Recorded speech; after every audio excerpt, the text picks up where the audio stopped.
नमस्कार साथियों, आप सभी का स्वागत है मेरे YouTube चैनल ज्ञान पाठशाला स्टार में। तो जैसे कि आप लोग जानते हैं कि आज की क्लास में हम लोग त्रिभुज के बारे में सीखने वाले हैं और समझने वाले, ठीक है, कि त्रिभुज कितने प्रकार के होते हैं और जो प्रकार को होते हैं वो क्या क्या कहलाते हैं, ये सभी चीज़ें की जानकारी आज की क्लास में हम लोग सीखने वाले हैं, ठीक है। तो बिना समय को हम लोग गवाए हुए आइए हम लोग क्लास को स्टार्ट करते हैं और समझते हैं कि त्रिभुज क्या है, कितने प्रकार के हैं। तो हम लोग आइए क्लास को स्टार्ट करते हैं।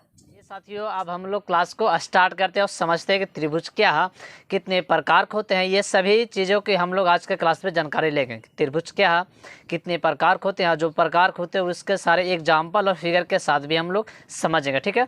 तो पहले हम लोग समझते हैं कि त्रिभुज क्या है, ठीक है। तो आप क्लास को पूरा कीजिए, कंफर्म समझ में आएगा। तो त्रिभुज कैसे समझे, पहले इसको ऐसे तोड़ कर समझिए। देखिए, त्रिभुज, त्रिभुज, त्रि मतलब क्या हो गया, तीन, और भुजा मतलब तीन भुजा, ठीक है।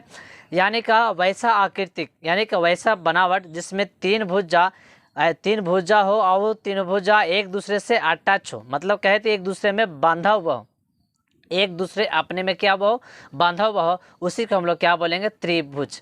मतलब तीन शीर्ष होगा, वो तीनों शीर्ष आपस में ही बांधा हुआ होगा, आपस में क्या होगा, बांधा हुआ ही होगा, उसी को हम लोग क्या बोलते हैं, त्रिभुज। ये मेरा लैंग्वेज है, ठीक है। चलिए, परिभाषा बोर्ड पे लिखा हुआ उसको भी एक बार पढ़ लीजिए। क्या लिखा हुआ, त्रिभुज क्या है, लिखा हुआ तीन भुजाओं से बने एक बांध आकृति को। तो वही तो बता जा रहे हैं कि वैसा आकृति जिसमें तीन भुजा होगा और वो तीनों भुजा आपस में कैसा होगा, तो बांधा हुआ होगा, ठीक है। मतलब तीन भुजा वाला ही क्या कहलाता है, त्रिभुज कहलाता है, ठीक है। जैसे एग्जाम्पल में यहाँ ये सब लिखने के बाद मिटाएंगे हम। जैसे यहाँ समझिए, ये तीन भुज है, ये क्या है, त्रिभुज है, ये त्रिभुज है, ठीक है।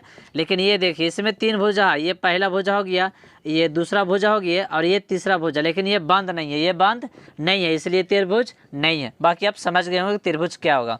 त्रिभुज में तीन भुजा होगा, ठीक है। ये तीनों भुजा जो होगा आपस में क्या होगा, बंधा हुआ होगा, क्या होगा, बंधा हुआ ही होगा, उसी को हम लोग क्या बोलेंगे, त्रिभुज, ठीक है। चलिए, तो हम लोग बोर्ड पे लिख लिए ताकि समझने में आसान हो और समय थोड़ा सा कम लगे, ठीक है। तो लिखने में काफ़ी ज़्यादा समय लग जाता था, इसलिए आज हम इसको लिख के लाए हैं, ठीक है, ताकि ज़्यादा से अच्छा से समझ पाएँ। तो समझ लिए त्रिभुज क्या है, तो अपने लैंग्वेज भी हम समझा दिए और परिभाषा भी बोर्ड पे लिखा हुआ कि एक ऐसा आकृति है जिसमें तीन भुजा होगा, वो तीनों भुजा आपस में क्या हुआ होगा, तो बांधा हुआ होगा, उसी को हम लोग क्या बोलेंगे, त्रिभुज, ठीक है। तो जो खाली स्थान छोड़ा हुआ है, आप वहाँ पे एक त्रिभुज बना ले तो अच्छा रहेगा, ठीक है। एक दो त्रिभुज बना लीजिए।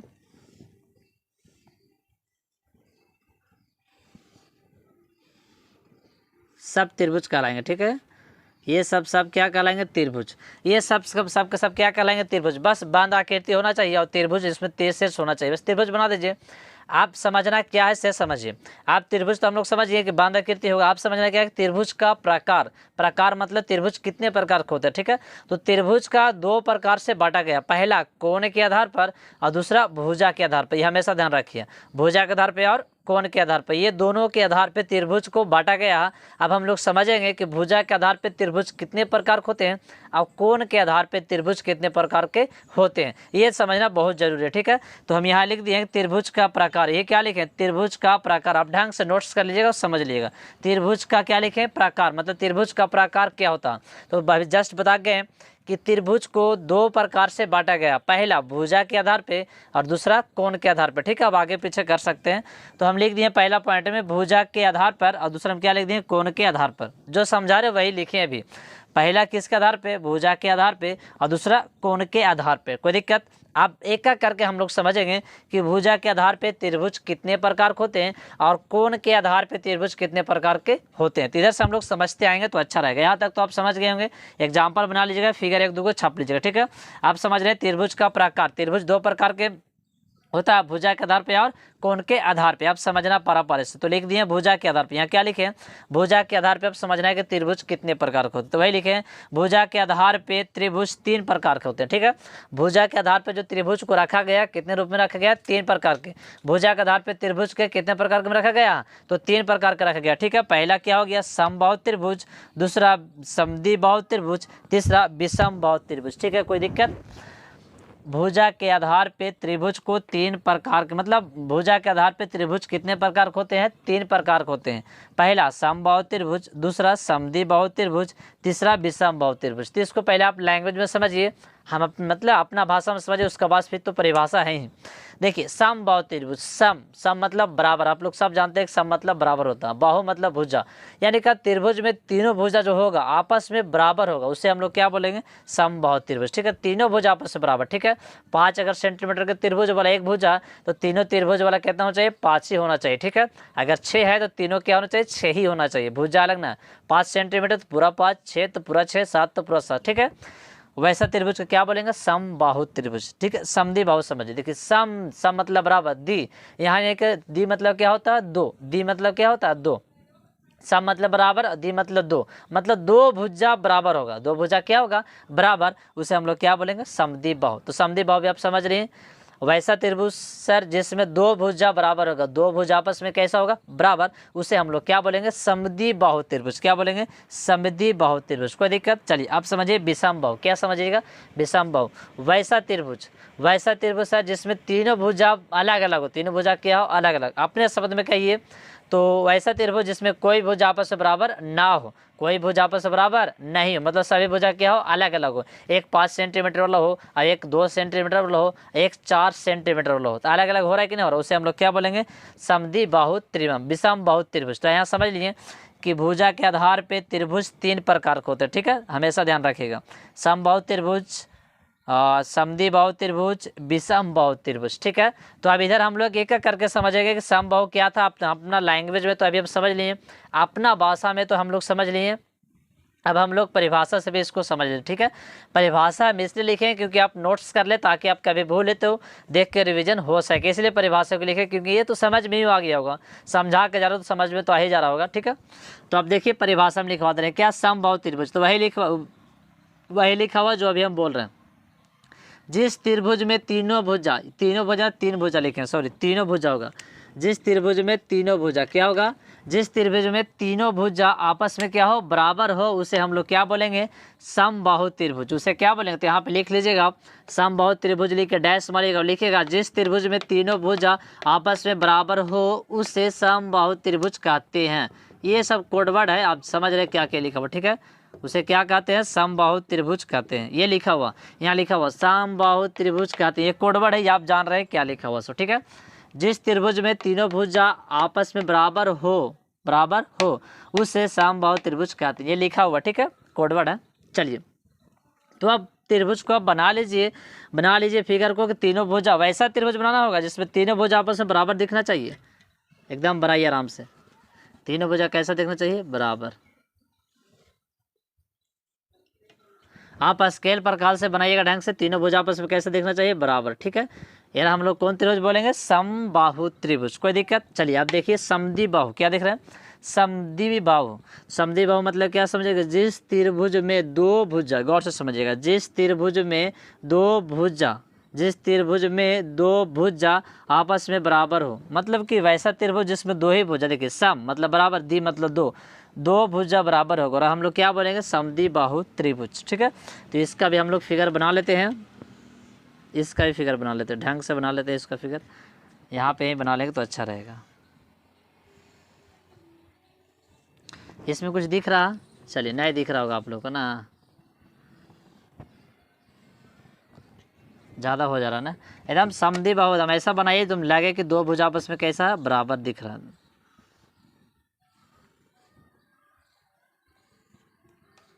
चलिए, तो ये भुजा और ये भुजा दोनों आपस में कैसा दिख रहा, बराबर, लेकिन ये भुजा कैसा दिख रहा है, तो अलग, यानी कि ये दोनों की लंबाइयाँ जो है आपस में लगभग सेम है। आप प्रकार से कर रहे हैं, स्केल से और पेंसिल से ढंग से बनाइएगा। ठीक है, ये दोनों आपस में कैसा दिख रहा है, बराबर है, ये थोड़ा सा छोटा दिख रहा है, तो छोटा आप दिखाइएगा, क्योंकि दो भुजा आप परिभाषा में लिखे हैं बराबर। ठीक है, ढंग से बनाइएगा। चलिए, तो अब दूसरा क्या बोल के जा रहा है, विषमबाहु। क्या बोला है, विषमबाहु त्रिभुज किसे कहते हैं। ठीक है, तो गौर से समझिए विषमबाहु त्रिभुज किसे कहते हैं। तो परिभाषा लिखा हुआ, जिस त्रिभुज में कोई भुजा आपस में बराबर ना हो, जस्ट अभी समझाएं, तुरंत अभी समझा गए, फिर से लिख रहे हैं कि जिस त्रिभुज में तीनों भुजा आपस में बराबर ना हो उसे हम लोग क्या बोलेंगे, तो विषमबाहु त्रिभुज। ठीक है, तो यहाँ नहीं, इसको यहाँ बना लेते हैं, विषमबाहु मतलब तीनों अलग अलग दिखना चाहिए। ठीक है, तो इसको ऐसे ले लीजिए, एक बड़ा त्रिभुज बना लीजिए, फिर एक यहाँ आ जाइए, देखिए अब लग रहा एकदम लग रहा है कुछ तो जरूर लग रहा होगा, ये लग रहा होगा सबसे छोटा, ये लग रहा होगा उससे बड़ा, और ये लग रहा होगा सबसे बड़ा, है कि नहीं है? तो है कि नहीं, है ना? एकदम है बाबू। तो ये कौन सा त्रिभुज हो गया? विषमबाहु त्रिभुज। कोई दिक्कत? तो एग्जाम्पल भी देख लिए, फिगर का नक्शा भी देख लिए कैसा क्या कहलाएगा, और इसका परिभाषा भी देख लिए। तो पहले इसको आप लोग स्क्रीनशॉट ले लीजिए। आप लोग अब भुजा के आधार पे त्रिभुज को 3 प्रकार से देख लिए, स्क्रीनशॉट भी लिए, समझ में आ गया होगा। अब हम लोग देखें किसके आधार पे? तो कोण के आधार पे, ठीक है, कि कोण के आधार पे त्रिभुज के कितने प्रकार होते हैं, ठीक है। तो आइए हम लोग उसको भी अब हम लोग देख लेते हैं कि कोण के आधार पे त्रिभुज कितने प्रकार। हम लोग कोण के आधार पे समझेंगे कि त्रिभुज कितने प्रकार के होते हैं, ठीक है। तो परिभाषा से पहले इसको समझेंगे। तो आइए पहले हम लोग अपने लैंग्वेज इसको समझते हैं। तो कोण के आधार पे त्रिभुज 3 प्रकार के होते हैं, ठीक है, समकोण, न्यून कोण और अधिक कोण, ठीक है। तो कोण के बारे में चर्चा बोला है तो हम कोण के बारे में ही सीखेंगे आज, ठीक है। कोण मतलब क्या है? तो 90 डिग्री जो चलता है, 30 डिग्री, 45 डिग्री, 60 डिग्री, इस तरीके का जो कोण होता है उसी के बारे में हम लोग चर्चा करने, ठीक है। तो कोण के आधार पे हम लोग त्रिभुज का सीख रहे हैं, ठीक है। तो कोण के आधार पे त्रिभुज 3 प्रकार के, समकोण त्रिभुज, न्यून कोण त्रिभुज और अधिक कोण त्रिभुज, ठीक है। तो कोण के आधार पे जब भी बोला है तो कोण हम चर्चा करें किस पे? तो 90 पे चर्चा करें, हमेशा ध्यान रखिएगा, ठीक है। देखिए इसको यही सब समझिए कोण क्या होगा। सो कोण के आधार पे बोला है तो हम लोग किस पे चर्चा करेंगे? 90 पे। अगर 90 डिग्री का कोण होगा तो वो त्रिभुज कैसा हो जाएगा? समकोण। कैसा हो जाएगा? समकोण। 90 से छोटा होगा, 90 से क्या होगा? छोटा होगा, उसको हम लोग बोलेंगे न्यून कोण। क्या बोल देंगे? न्यून कोण। और 90 से जो ज़्यादा हो जाएगा, 90 से क्या हो जाएगा? ज़्यादा, उसको हम लोग क्या बोलेंगे? अधिक कोण। यही सब समझ लीजिए, ठीक है। यही सब समझ लिए, बोर्ड पे परिभाषा भी है, एक एक करके हम लोग और अच्छे से भी समझ लेंगे और रिवाइज भी हो जाएगा, ठीक है। तो कोण के आधार पे हमेशा ध्यान रखिएगा, 90 हो गया समकोण, 90 से छोटा हो गया न्यून कोण, 90 से ज़्यादा हो गया और क्या बोलेंगे? अधिक कोण। क्या बोल देंगे? अधिक कोण, ठीक है। क्या बोल देंगे? अधिक कोण। 90 होगा समकोण, 90 से कम होगा न्यून कोण, और 90 से ज़्यादा होगा क्या बोलेंगे? अधिक कोण, ठीक है। तो ये समझ लीजिए। आप समातक सर के थोड़ा सा और इसको समझना था, अच्छा समझिए। तो अभी क्या समझ है कि कोण के आधार पे त्रिभुज कितने प्रकार के होते हैं? तो 3 प्रकार के, ठीक है, न्यून कोण त्रिभुज, समकोण त्रिभुज और अधिक कोण त्रिभुज, ठीक है। तो यही लिखे हैं कि कोण के आधार पे त्रिभुज 3 प्रकार के होते हैं, समकोण, न्यून कोण और अधिक कोण। कोई दिक्कत? चलिए देखिए, समकोण त्रिभुज क्या है समझे पहले। सम मतलब क्या हो गया? बराबर, और कोण मतलब कोण बराबर होना चाहिए। कोण कैसा होना चाहिए? बराबर। सवाल आता सर कैसे बराबर? तो आप सीखे होंगे, चांद सीखे होंगे, ठीक है। देखिए चांद देखे होंगे आप, चांद मतलब आकाश वाला चांद नहीं, वो प्रकार वाला चांद। तो ये चांद देखे होंगे। अब ये चांद में काउंटिंग आप दोनों दिन से किए होंगे, 0 डिग्री, 30 डिग्री, 60 डिग्री, 90 डिग्री, इस तरीके से चले होंगे। यहाँ से 90 के बाद आ गया होगा 110, 120, इस तरीके से, ठीक है। चलिए फिर उसके बाद ये पैक होगा इधर से स्टार्ट होगा 0 डिग्री, 30 डिग्री, 60 डिग्री, 90 डिग्री, फिर चलते आया होगा, ठीक है। तो अब कहीं ना कहीं देखिए तो 90 ही हमेशा बराबर दोनों हो रहेगा। चांद का चाहे इधर से काउंटिंग कीजिए, चाहे चांद को इधर से काउंटिंग कीजिए, मतलब कि चांद पे कोण हमको गिनना, तो चाहे आप इस साइड से कोण गिनिए, चाहे आप इस साइड से कोण कीजिए, दोनों ही हमेशा ऐसा कैसा आएगा? बराबर। तो वास्तविकता बराबर जब आता है कितना पे आता है? 90 पे। तो इसलिए हम लोग चर्चा सब 90 से ही करने वाले हैं, ठीक है।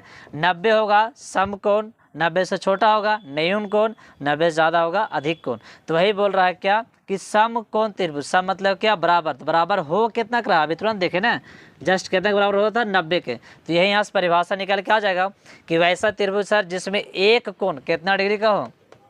90 डिग्री। कितना डिग्री का हो? 90 डिग्री का हो, उसे क्या बोलेंगे? समकोण त्रिभुज बोलेंगे, ठीक है। समकोण मतलब सम मतलब बराबर, कोण मतलब बराबर, यानी सम बराबर कोण। देखिए फिर से इसको समझ लिए, लगा आप लोग डॉट कर रहे हैं, ठीक है। देखिए समकोण, सम मतलब क्या हो गया? बराबर। कोण मतलब क्या? कोण आपस में बराबर होगा। तो कोण बराबर कितना पर होता है? तो 90 डिग्री पर होता है। 90 डिग्री हमेशा इक्वल होता है, उसी को हम लोग क्या बोलेंगे? समकोण त्रिभुज। कैसे होता है अभी चांद पे हम लोग दिखाएं, ठीक है। इसको परिभाषा में क्या लिखे हैं समकोण त्रिभुज का? कि जिस त्रिभुज, देख लीजिए, जिस त्रिभुज में एक कोण कितना डिग्री का हो? 90 डिग्री का हो। यहाँ ये भी चर्च लिख दिए, जिस त्रिभुज में एक कोण कितना डिग्री का हो? 90 डिग्री का हो, उसे हम लोग क्या बोलेंगे? समकोण त्रिभुज। लिख दिया तो हो उससे, बाकी लिखा हुआ डॉट डॉट आप समझ जाइएगा, समकोण त्रिभुज लिखा हुआ कोडवर्ड है, आप समझिएगा। आप सवाल है सर 90 डिग्री ये एंगल दिए, मतलब बताए हैं कि समकोण त्रिभुज जो होगा वो एक लाइन हमेशा कैसा होगा? सीधा। कैसा होगा? सीधा, इसलिए सिंबल दे दिया सीधा, ठीक है। तो समकोण त्रिभुज का फिगर भी बना लीजिए तो अच्छा रहेगा, ठीक है। देखिए बना लेते हैं समकोण त्रिभुज का फिगर, एकदम सीधा होना चाहिए एक लाइन।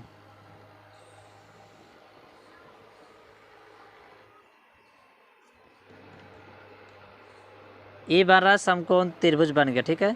ये यहाँ दिखाना बहुत ज़रूरी है, ठीक है। ये दिखाइएगा तभी आपका क्या कहलाएगा, समकोण त्रिभुज, ठीक है। कोई दिक्कत? जब समकोण त्रिभुज कार्य तो इसको बोले देते हैं, ये जो तिरछा वाला भाग रहता है उसको हम लोग कर्ण कहते हैं। वास्तविकता हम जानना नहीं था लेकिन फिर भी बता दिए, अब ध्यान रखिएगा, ठीक है। और जो सीधा वाला भाग होता है उसको हम लोग बोलते हैं लंब, और जो नीचे वाला भाग होता है उसको हम लोग बोलते हैं आधार। समझ जाइएगा, ये आधार लिखा हुआ, ठीक है। कर्ण, लंब, आधार, ठीक है।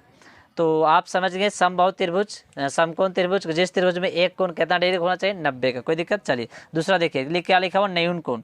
न्यून कोण क्या लिखा हुआ, जिस त्रिभुज में तीनों कोण कितना डिग्री हो, 90 डिग्री से छोटा हो। इसमें तीनों कोण के बारे में चर्चा कर दिया। कहने का मतलब है कि एक ऐसा त्रिभुज होना चाहिए जिसमें तीनों कोण, देखिए कोई भी त्रिभुज में 3 कोण होगा, 3 भुजा होगा, 3 क्या होगा, कोण होगा। अब खुद से समझिए, कोण बोला था, तीनों कोण के बारे में। कोण कहाँ कहाँ देख लीजिए, एक कोण यहाँ पे है, एक कोण यहाँ पे है, एक कोण यहाँ पे। पहला भुजा ये है, दूसरा भुजा ये है, तीसरा भुजा ये है, ठीक है। तो हम लोग भुजा के आधार पे देखे थे, अब कोण देख रहे हैं तो कोने के बारे में चर्चा करना, ठीक है। तो यहाँ पे देखिए 90 था, इसलिए क्या कहला गया, समकोण। इसमें क्या बोल रहा कि तीनों भुजा 90 से छोटा होना चाहिए, 90 नहीं होना चाहिए। हम लोग समझ रहे हैं कि 90 कैसा होता है सर, तो सीधा लाइन। सीधा लाइन क्या होता है, 90। इससे पता चला कि न्यून कोण का त्रिभुज में सीधा नहीं होगा, सीधा नहीं होगा, ठीक है। तो ये लिखे हैं, जिस त्रिभुज में तीनों कोण 90 डिग्री से क्या हो, छोटा, उसे क्या बोलते हैं, न्यून कोण त्रिभुज कहते हैं। इसका फिगर बना लीजिए, 90 से 10 में से कैसा होना चाहिए, छोटा होना चाहिए, ठीक है। देखिए ये 90 से छोटा है, ये सब के सब 90 से क्या है, छोटा है। ये तीनों त्रिभुज आपको देखने क्या मिला, 90 से क्या दिख रहा है, छोटा दिख रहा है। इसे हम लोग क्या बोलेंगे, न्यून कोण त्रिभुज, ठीक है। आप सवाल आ रहा सर कि त्रिभुज का तीनों कोणों के कितना होता है, 180। तो यहाँ आपका 60 होगा, यहाँ भी आपका 60 होगा, यहाँ भी कितना होगा, 60 होगा। तो ये तीनों त्रिभुज 90 डिग्री से क्या छोटा, ये भी छोटा है, ये भी छोटा है, ये भी छोटा है। तीनों 90 डिग्री से यहाँ क्या दिख रहा है, छोटा, इसलिए क्या बोलेंगे, न्यून कोण त्रिभुज, ठीक है। आप समझ गए होंगे, इसमें तीनों दिख रहा है, ये भी 90 डिग्री से छोटा है, ये भी 90 डिग्री से छोटा दिख रहा है, ये भी 90 डिग्री से छोटा दिख रहा है। कोई दिक्कत? चलिए तो अब इसको समझ लिया ढंग से। फिर अब क्या बोल रहा है, अधिक कोण। क्या बोल रहा है, अधिक कोण। अधिक कोण त्रिभुज किसे कहते हैं, तो अधिक मतलब समझ रहे, अधिक मतलब ज़्यादा। तो लिखे है, जिस त्रिभुज में एक कोण 90 डिग्री से क्या हो, ज़्यादा हो, मतलब कहे तो क्या हो, अधिक हो, उसे क्या बोलेंगे, अधिक कोण त्रिभुज, ठीक है। मतलब क्या समझे, अभी जस्ट समझा गए थे कि जो भी हम लोग तुलना करने वाले किस पे, 90 वाला पे। बार बार हम रिपीट कर रहे हैं ताकि सब याद करने की ज़रूरत नहीं है। हम परिभाषा इसलिए लिखें ताकि आप कॉपी में जाके अच्छा से नोट्स कर लें, ताकि आप कभी भूलने के कगार पर रहें तो एक बार उलट के देख लीजिए, तो आपका वहाँ से रिवाइज भी हो जाएगा और याद भी आ जाएगा, इसलिए लिखा रहा है, ठीक है। तो खुद से आप समझ लीजिए, 90 होगा समकोण, 90 से छोटा होगा न्यून कोण, 90 होगा समकोण, 90 से ज़्यादा होगा अधिक कोण, ये तो समझ रहे ना। 90 होगा सम, 90 से छोटा होगा न्यून, 90 से ज़्यादा होगा अधिक, सिंपल बात। तो यहाँ ज़्यादा हो रहा, अब ज़्यादा हो रहा तो फिगर बनाइए, ज़्यादा नहीं है तो एक बनाइए, 90 यहाँ हो गया, ये बना लीजिए, और यहाँ से एकदम तिरछा लेके चल जाइए।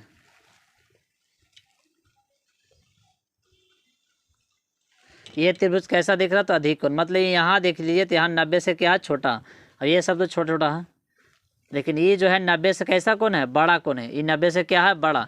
ये बिंदु पर 90 से कैसा दिख रहा, बड़ा दिख रहा है। ये 90 से छोटा, ये 90 से छोटा, लेकिन ये कैसा दिख रहा, बड़ा, इसलिए कैसा, अधिक कोण। इसलिए बोला एक कोण 90 से, तो एक ही कोण 90 से बड़ा है।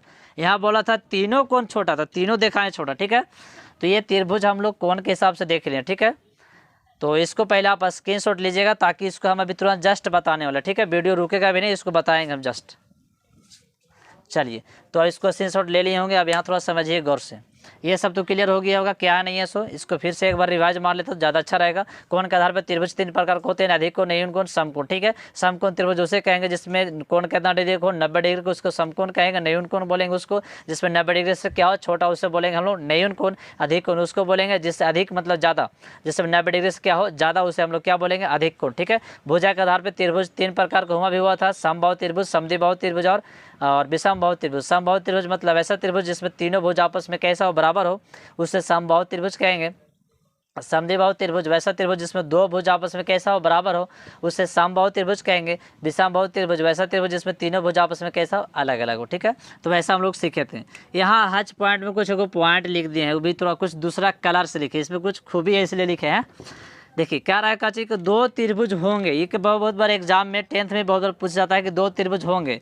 तो दो त्रिभुज को होने के लिए दो ही शर्त है, या तो दोनों समरूप होगा या तो दोनों सार्वगसम होगा। ये हमेशा ध्यान रखना, समझ में आ रहा है ना बाबू, ये हमेशा ध्यान रखना, ठीक है। दोनों त्रिभुज समरूप कब होगा, सार्वगसम का। ऑब्जेक्टिव में देता है, खाली स्थान में डॉट डॉट कर देता है कि दो त्रिभुज होंगे डॉट डॉट, सार्वगसम होंगे कि समरूप होंगे। तो ये दो होने का दोनों चांस है। आप सवाल आता है कि कैसा होगा, कहलाएगा आखिर क्या, दोनों कब होगा, समरूप कब होगा और सार्वगसम कब होगा, यही जानना, ठीक है। तो समझिए, देखिए समरूप, समरूप मतलब एक रूप के जैसा लगना, देखने में लगना। जैसे एग्जांपल समझिए, कभी कभी आप घर में देखे होंगे, जैसे कोई कहता होगा, आप मम्मी या पापा कहते होगे, बाबू तो पापा नियन लागा ही, देखे, मैं ऐसा बोलता है कि नहीं, जब पापा नियन लागा ही, मतलब क्या समझे कि पापा नियन लग रहा, मतलब पापा का उम्र कुछ अलग होगा, बेटा का कुछ उम्र अलग होगा। इससे पता चल रहा है कि समरूप में रीजन है कि बड़ा हो या छोटा, उससे मतलब नहीं, बस एक जैसा लगना, एक जैसा क्या होना, लगना, उसे हम लोग क्या बोलेंगे, समरूप। क्या बोलेंगे, समरूप, ठीक है।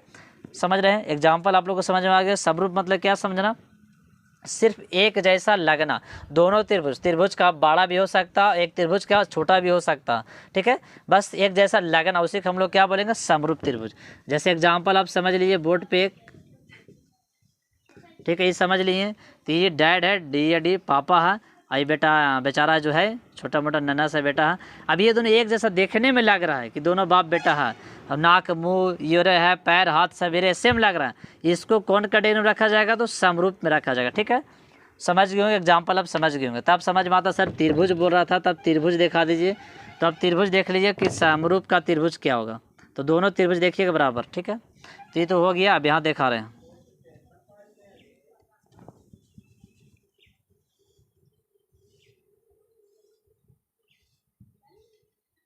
ठीक है।